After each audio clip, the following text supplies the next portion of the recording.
Students of 8th class, हम आज let's try 1 question answers करने वाले थे। तो why is a natural vegetation known as a natural resources? तो ये क्या क्यों कहलाता है? क्योंकि natural vegetation is considered as a resources because it's balance ecosystem, है ना। नेचुरल वेजिटेशन क्या करता है? एक इकोसिस्टम को बैलेंस करता है, फूड प्रोवाइड करता है और हैबिटेट फॉर वाइल्ड लाइफ को सूट करता है, ठीक है। It has economic value for humans, they get many valuable thing from the forest such as wood medicine. ये आपको पता है, आप बहुत टाइम सुनते आ रहे हो कि फॉरेस्ट से हमें वुड मेडिसिन ये सब मिल रहा है। वेजिटेशन प्रिवेंट सॉइल इरोजन, और जबकि वेजिटेशन क्या होता है, एक वो जो सॉइल इरोजन होता है, जो मिट्टी का खिसकना होता है, उसे रोकता है, ठीक है। Here your second question is how does the vegetation boost the economy of a country? तो वो कैसे बूस्ट करेगा? अट्रैक्ट्स ट्रेडर्स से, क्योंकि जब खूबसूरत हमारा इंडिया दिखेगा तो वो यूनिक दिखेगा, तो वो क्या होगा, बाहर के लोगों को यहाँ साइड अट्रैक्ट करेगा। Why do deserts have thorny vegetation? Thorny vegetations क्यों होते हैं डेजर्ट्स में?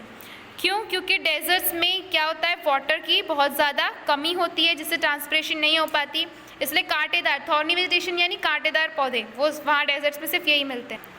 नेक्स्ट क्वेश्चन क्या है? Explain the relation between the wild life and vegetation, how can we have a balanced ecosystem? तो आपको पूछना है कि वाइल्ड लाइफ और वेजिटेशन में क्या रिलेशन है और हम बैलेंस्ड इकोसिस्टम कब पा सकते हैं। तो पहले हम जानते हैं कि वाइल्ड लाइफ और इकोसिस्टम में क्या रिलेशन है। तो वाइल्ड लाइफ और दोनों क्या है, एक सीजन चलते हैं, प्लेस टू प्लेस होते हैं ये वाले, और वेरिड क्या होते हैं, वाइल्ड लाइफ को कैरीड करते हैं वेजिटेशंस। फौना आपको पता है क्या होता है, distributed as per the need of sustainability. The flora and fauna has got adopted to it immediate environment from unique biomes और ये सब मैंने आपको मीनिंग समझाए थे। The deforestation disturbed vegetation can lead the existence of the wildlife. Both wildlife and natural vegetation need to be conserved to maintain a balance in ecosystem and avoid disaster.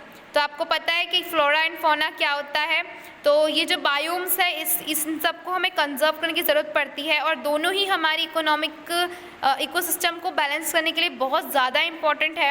Adverse change in landform, soil, royal, और आपको पता है कि इन सब 5 factors पे ये क्या करता है, टोटली डिपेंड करता है। अगर ये इनमें से एक भी कुछ चेंजेस आते हैं तो इससे क्या होगा, हमारे सारी चीज़ें एक्सटिंक्शन में हो जाएगी, यानी विलुप्त होने की कगार पे आ जाएगी, जो हमारी देश की खासियत है वो नहीं रहेगी। लास्ट आंसर है आपका क्वेश्चन है what are the traits of the ecosystem. तो इकोसिस्टम के थ्रेट्स क्या है? तो थ्रेट्स है आपके लैंडफॉर्म्स है, सॉइल, रेनफॉल, टेम्परेचर और सनलाइट, जो कि बहुत जल्दी विलुप्त हो जाएंगे, इसलिए हमें इसे कंजर्व करके रखना सीखना होगा। ओके, तो मिलते हैं स्टूडेंट नेक्स्ट क्लास में, या आप लेट्स ट्राई 1 मुझे सेंड कर देंगे। Good bye all of you.